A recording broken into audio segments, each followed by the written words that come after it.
السلام علیکم جی، آپ دیکھ رہے ہیں سخن ٹی وی اور محرم ہے، عاشورہ یقیناً پورے عالم اسلام بلکہ ہر ذی روح کے لیے روز گریہ ہے اور تا قیامت رہے گا۔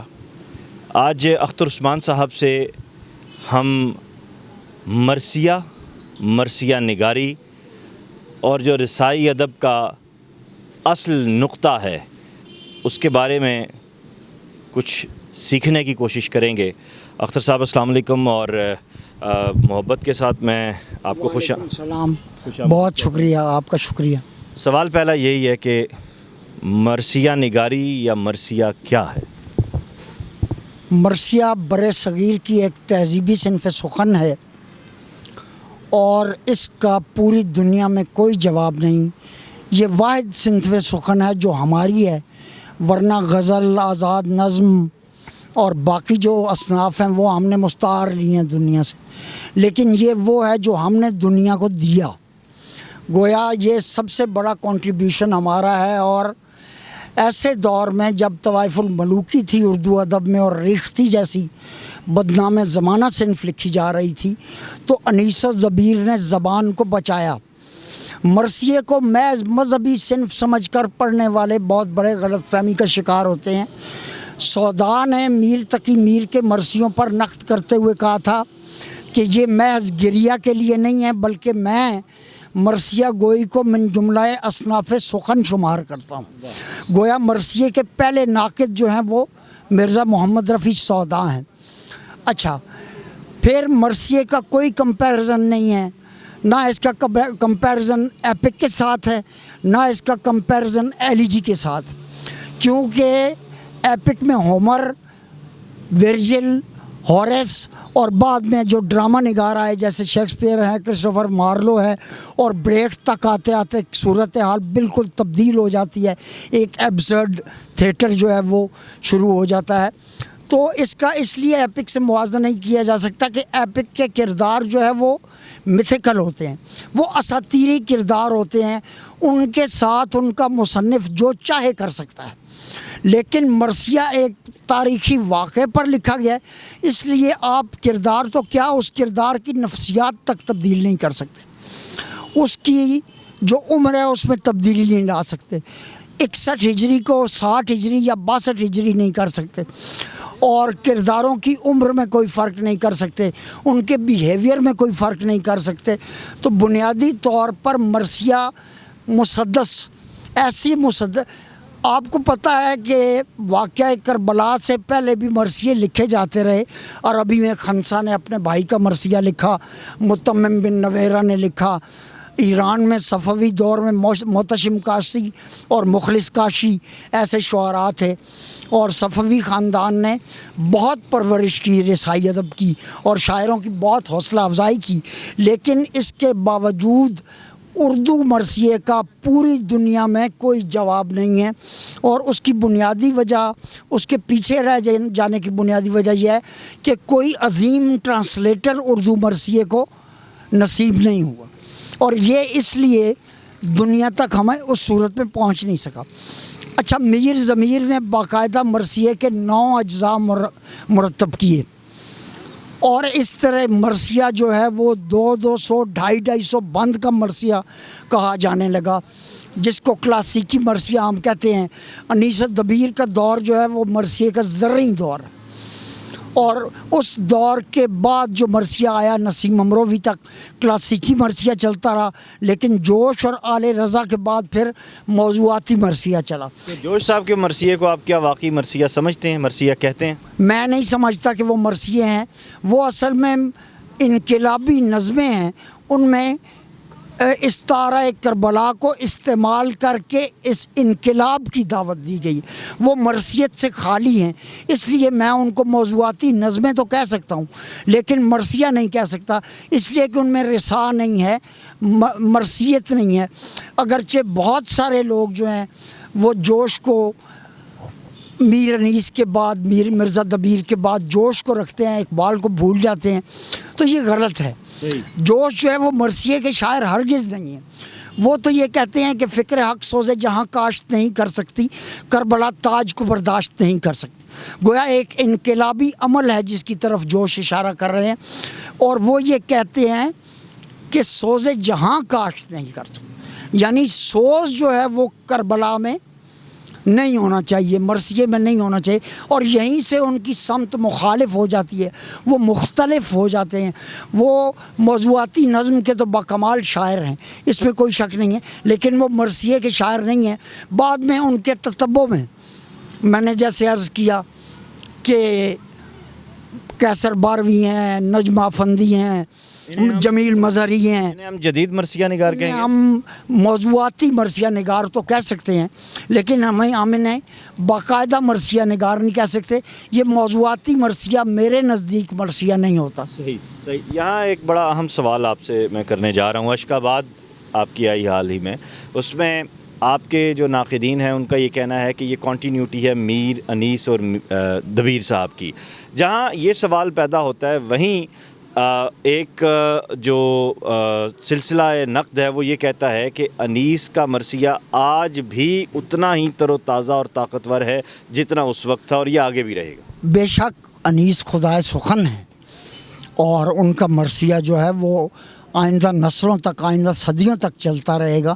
میں نے تو صرف یہ ایک چھوٹی سی کوشش کی ہے کلاسیکی مرثیے میں کہ جو چیزیں ان سے رہ گئیں، بڑے بڑے شاعروں سے کچھ چیزیں رہ جاتی ہیں، کچھ چیزیں رہ گئیں، وہ میں نے اپنے مرثیوں میں لکھی۔ مثال کے طور پہ جب کربلا میں امام حسین علیہ السلام کے 2 دندان مبارک شہید ہوئے تو انیس کو واقعہ احد یاد نہیں آیا، جس میں آپ صلی اللہ علیہ وآلہ وسلم کے 2 دندان مبارک شہید ہوئے تھے۔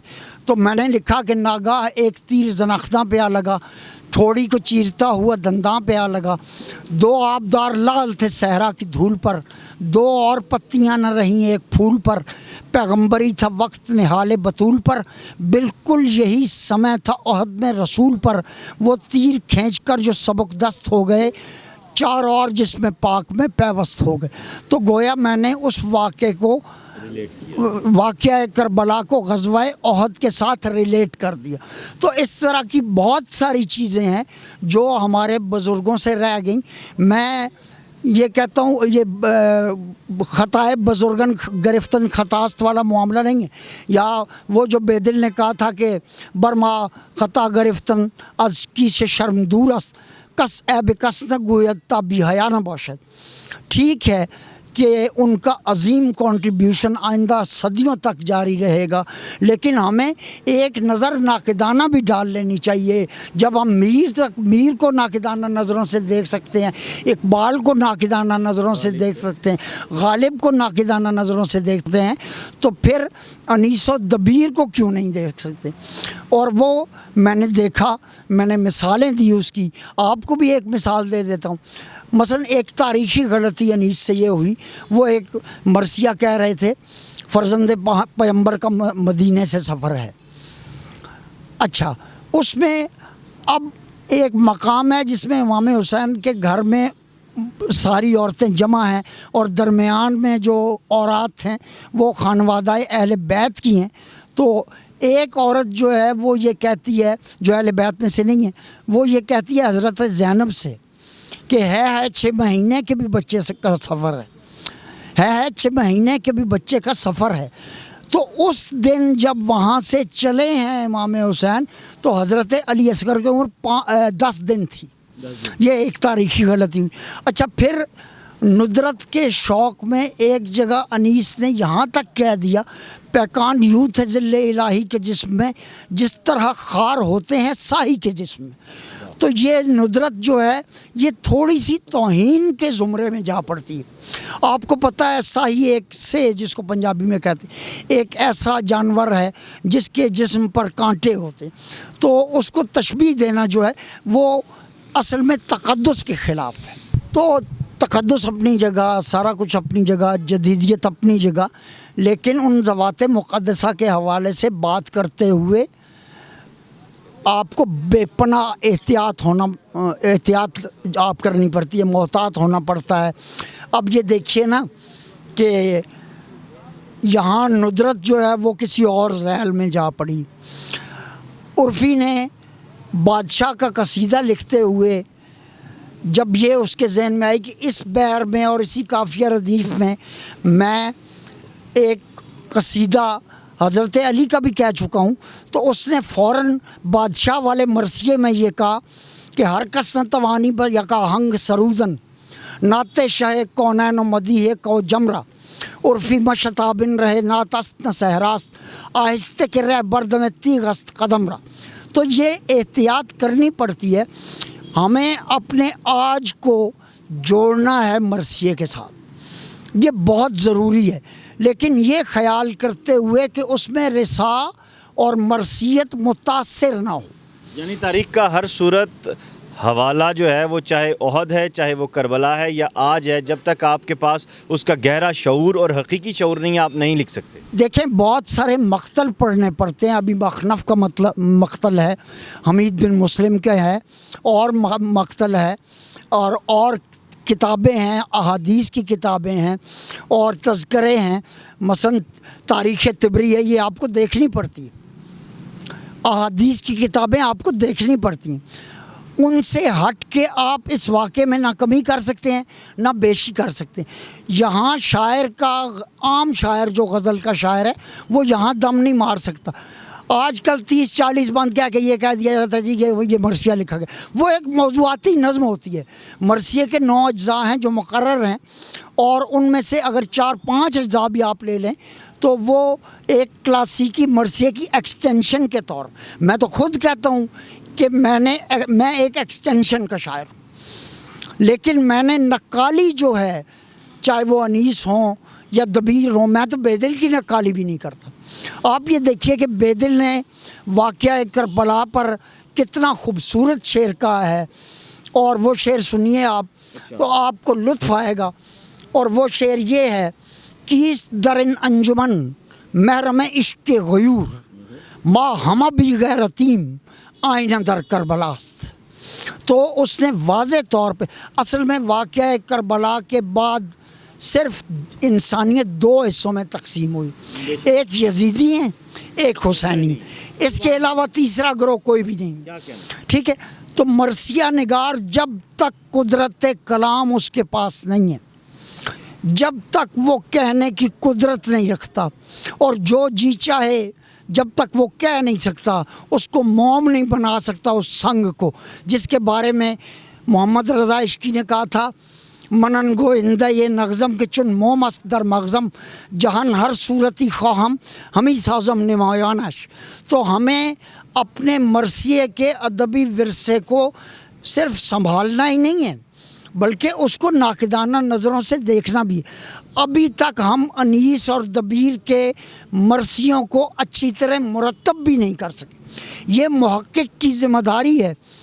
دیکھیں ماخوذ ہیں کچھ مرثیے، کچھ علاقی ہو گئے، تو جب تک مستند متن ہمارا تیار نہیں ہوتا ان 2 بڑے شاعروں کا، انیس و دبیر کا، اس وقت تک ہم اپنے تہذیبی ورثے کو جو مرثیے کی صورت میں آج تک چلا آتا ہے اس کو اس طرح دیکھ نہیں سکیں گے۔